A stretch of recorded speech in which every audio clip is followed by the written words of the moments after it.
evening, Whakalawhaiatu. This is your BCN News with Sarah Mangawa. Leading our news tonight, Queen Elizabeth II, the United Kingdom's longest-serving monarch, has passed away at the age of 96. Queen Elizabeth II reigned for 70 years. Here's Esther Pavihi with more on this story. The Speaker of the Legislative Assembly says that it is a measure of the respect and love for the Queen and what she represents that her passing is felt in the remotest corner of the Commonwealth and on a small and tiny island of Niue. Douglas said that her legacy will be remembered long after she's gone. The first thing that needs to be said is that on the passing of our head of state, I think it's a measure of her stature, her effectiveness as the head of state for us, that the effect of her passing is felt not only in Great Britain itself, but throughout the Commonwealth and throughout the far reaches of the Commonwealth, even to our little island here in Niue. Even though the Queen didn't quite make it to Alofi, we had the visit by the Duke of Edinburgh. He was the latest one to visit us. And before that, one of their sons, I think it was Prince Edward, who came here.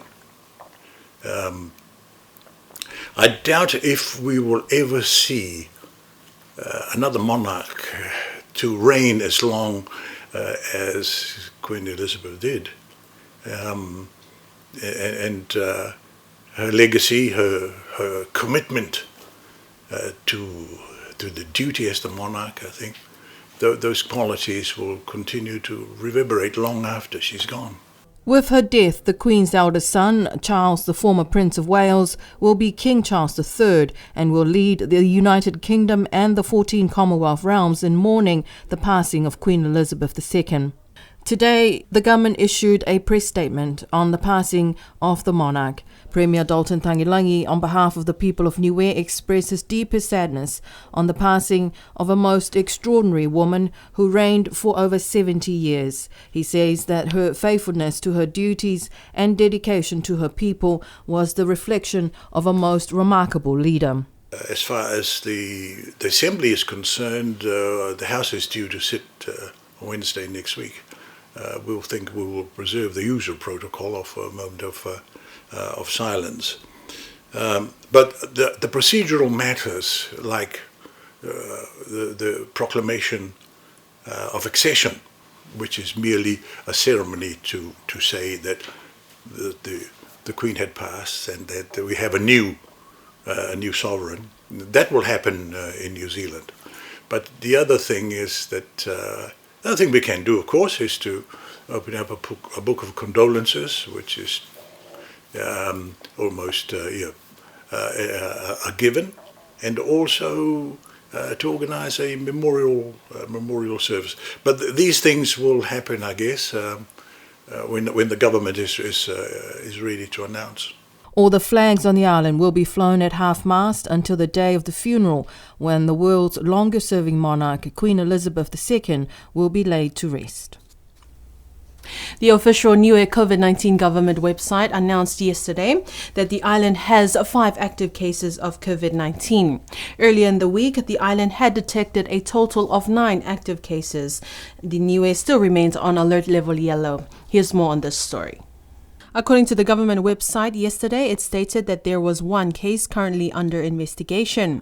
74 cases of COVID-19 that the island has detected in total since the first historical case in March 2022 this year. 69 of those cases have been recovered. More information can be found on the Niue COVID-19 website at www.covid19.gov.nu. The Niue Police, together with the Niue Liquor Board, hosted an informative meeting yesterday afternoon with the food and beverage outlets to discuss the protocols and processes of the Liquor and Entertainment Acts, specifically the licensing policy required for businesses who sell alcohol. One of the issues raised was on the laws being swept under the rug over many years, and it has become a law that people are either ignoring or are unaware of. Here's more on this story. Held at the National Disaster Management Office conference room in Whanokula, the meeting was facilitated by the Niue Police Chief Tim Wilson and Niue Liquor Board chaired by Desmond Hipa. BCN News spoke with Chief of Police Tim Wilson, who explained more. So the main purpose of today's meeting was to bring liquor licensed people together, businesses that have liquor licenses as well as entertainment licenses, to help them understand what the requirements are underneath their licensing and when they need a license and what the conditions are, and just make sure they understand what they should be doing and how they can operate within the law when it comes to the services their businesses provide. The Liquor Act has been enforced since 1975 and the Entertainment Act in 1979. The current Niue Liquor Board from 2020 is on a 3-year term to carry out its duties and responsibilities under the Niue Liquor Act in 1975 terms of reference. The meeting yesterday also raised the issue that not only with the liquor and entertainment laws, but alike to most of the Niue laws, it has faded away over time, thus causing people today to act against the law purely because they are either ignoring what they know is the law or are simply unaware of them. BCN News also spoke with Niue Liquor Board Chairperson Des Hipa, who aims to address these issues from continuing and especially to educate businesses who sell alcohol to be aware of the rules and regulations that must be followed in order to achieve fairness and safety for all businesses and people. At the moment, a lot of our laws are quite old. We're hoping to change that with Niue Liquor Board working with the police department, Chief of Police team mainly, to try and modify some of the rules, or amend some of the rules. Again, that can only happen if it goes through the parliament. We're trying to combine the liquor license as well as the gaming and also the entertainment license, all to come under one, all right? At the moment you have a different fee for liquor license and a different fee for entertainment license. So just to make things tidy up for everybody and all the outlets. And also the touching a bit on the gaming mainly. The gaming. We are putting a proposal to the government just to look at the gaming and also the bingos and raffles.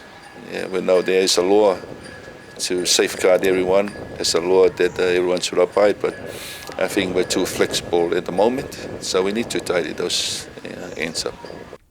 Chief of Police Tim Wilson shared the importance of working collectively to tackle these long-standing issues in order for the people and businesses to understand and to follow. So the Liquor Board and Niue Police for the last 2 years have worked very closely on trying to make the liquor licenses easier to understand, to make sure that the provisions are listed in there, to make sure people have the appropriate licenses. Also so they understood what they couldn't do with gaming and all those types of things. So it's been really good. We've had a good working relationship. We've been able to forward reports off when people were not in compliance with those laws, and the Liquor Board's been able to work with those people to help them come into compliance instead of just taking everybody to court. So that's been pretty beneficial and fruitful. What we've worked on and we'll continue to work on is trying to find ways to bring these two laws together so that people can understand them better and so that they're easier to comply with. And then obviously we've been working on some other regulations with Cabinet when it comes to gaming and that. Des also shared the importance of working together to address these issues to help the businesses and people to benefit and make better choices, especially when it comes to alcohol consumption. Drivers on the island will soon be carrying new driver's license thanks to initiative by the Niue Police Department and funding by the New Zealand Civil Aviation. Here's more on this story. The Chief of Police, Timothy Wilson, told BCN News that the opportunity to update the new driver's license came about as they were updating their civil aviation identification to international standards to comply with international security requirements. Chief Wilson explains the features of the more secure new driver's license. The main difference in this driver's license is just going to be a little bit more information, like your height is going to be on there. But it's a lot of the same information, it's just formatted differently. We'll see on the driver's licenses that we'll do digital signatures now. Instead of having someone take a Sharpie and sign the back of their driver's license, they'll actually sign it on a signature pad, and it'll be printed on their driver's licenses. Security features, we have multiple images in the background that are kind of molded together through some graphic design that Rocksteady Entertainment helped us with. And the more pixelations and the different kinds of more difficult it is to copy those photos and the pictures in the background, then the more secure your driver's license is.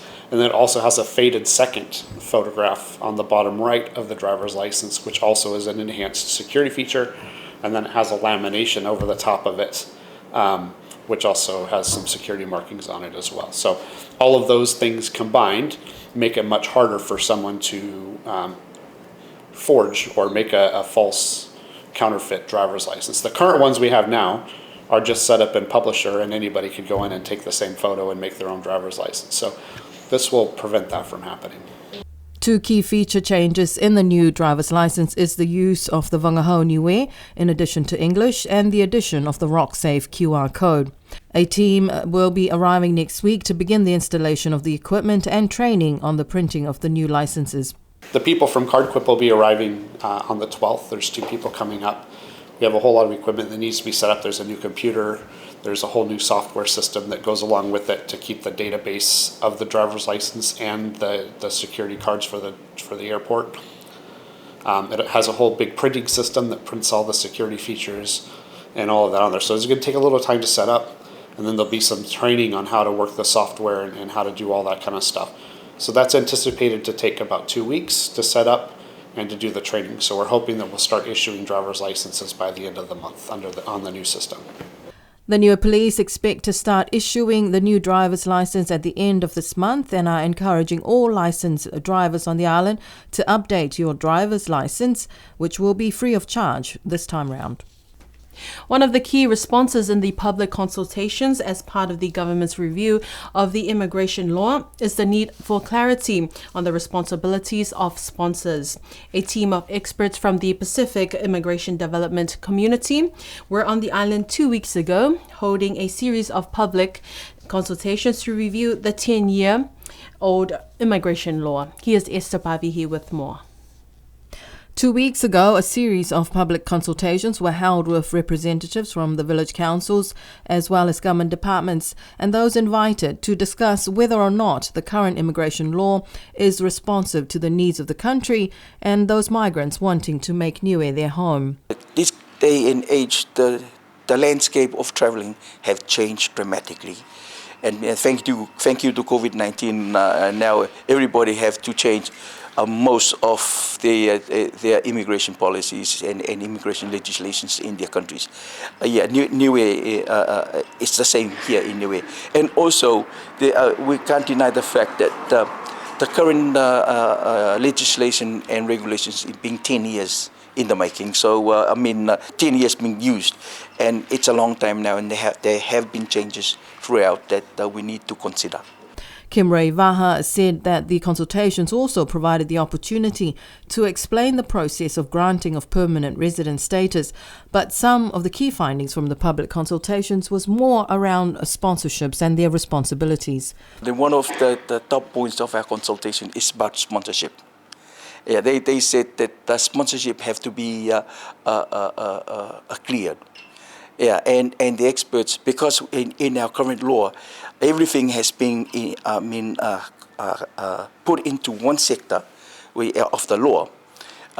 It needs to be divided into 3 parts. Like there should be a sponsorship category for family. There should be a sponsorship category for spouse. And there should be a sponsorship category for workers. So, and that is what the intention is after the consultation. Last week, Premier Tagelangi spoke of his discussions with New Zealand's Minister Mahuta during her delegation's visit last month, that immigration was something that needed to be reviewed. In the current law, New Zealanders who are not Indigenous Niueans must wait 10 years to attain permanent resident status. It's understood that the review of the immigration law will also include discussions on a reciprocal arrangement for non-Indigenous Kiwis, given that Niueans who are New Zealand citizens can freely enter and reside in New Zealand as a matter of right.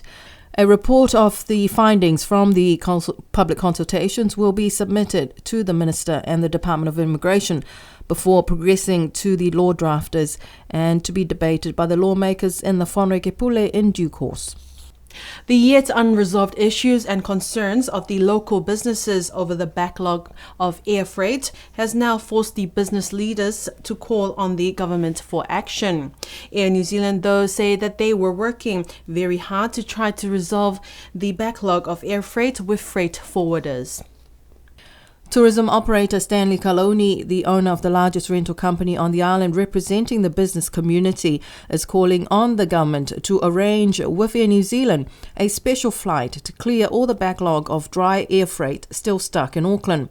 Kaloni told BCN News that with borders now open, local businesses are struggling to deliver basic services and supplies to visitors and the local businesses and local sector. In a statement, Kaloni said that vital parts, resources and equipment and supplies are required urgently in Niue. BCN News reached out to both Air New Zealand and the Niue government. Air New Zealand's acting general manager for cargo, Alex Larson, said that Air New Zealand is doing their utmost to prioritise getting cargo to Niue, but everything is subject to cargo capacity on the flight. Larson said that as more customers book to fly to Niue, some of the previous cargo capacity has been reduced to accommodate customers and their bags. He said that for 2 weeks they've been asked to transport funeral caskets, which are considered a priority, but they do take up a large area of the aircraft. Larson said that with less frequent flights paired with high customer demand has put more pressure on air freight availability, which is challenging for those trying to move goods around. He said that Air New Zealand is working hard to manage any backlog of air freight and working closely with freight forwarders to understand their outlook of demand and ensure that air freight capacity is right size to demand in advance. The China roading project, which has been postponed in the past 2 years due to the COVID outbreak, is now due to begin in April 2023 next year. The roading project will only cover 46.1 kilometre of roads on the west side of the island. Streetlights, footpaths, speed bumps and safety signs are also amongst the various works that will be implemented under this project. Last week, Premier Tangilungi told BCN News that the roading project will happen after discussions with China's ambassador Wang Xiaolong during his visit to the island in the past weeks. The China Railway Group is the contractor of the road rehabilitation project, which will see 46.1 kilometre of roads on the west side of the island sealed and will include 134 new street lights, around 2 kilometres of safety barriers, 2.7 kilometres of new footpaths from Alofi to the airport, and 92 safety signs and speed bumps within village boundaries. Some of the heavy machinery for the roading project has been standing idle at Whanuakula for the past 2 years, waiting for the project to begin. Premier Tangilungi said that he was pleased with the visit of Ambassador Wang and his delegation, which provided the opportunity for the government to submit some of their projects for funding consideration. Another major project proposal submitted for funding consideration is the new Court and Justice building. China's Ambassador Wang will be back in Niue at the end of the year to celebrate 15 years of diplomatic relations between Niue and China in December. After a few trials and practices over the past few weeks run by the Working Committee of Softball, Julie Faitala and Cliff Dautuki were able to assemble their teams, Bombers versus Heavy Hitters, for a game of softball last Saturday at the Paliasti School Grounds, a remarkable event reviving softball on the island after years of the sport being dormant. Here's more on this story. The two teams for the softball match last Saturday, Bombers and Heavy Hitters, have made history in reviving softball on the island after many years that the sport has not been active in the sporting realm of Niue. The overall champions of the day was left to the Heavy Hitters with 33 points to 14 points for Bombers. In a Facebook post last Sunday, Julie Faitala, who is one of the leaders of the Working Committee for Softball, shared how stoked she was to see the enthusiasm expressed in the game last Saturday Saturday, and all the interest sparked over recent weeks. Julie also expressed how grateful she was to the various sponsors, the working committee, players, and for all the supporters for helping to revive softball on the island. Acknowledgements to Julie Faitala for the images. And that is our news bulletin for tonight. Do join us again next Tuesday for our Wangahau Niue Bulletin with Esther Pavihe. Until then, wishing you all a safe weekend. Nonofoa.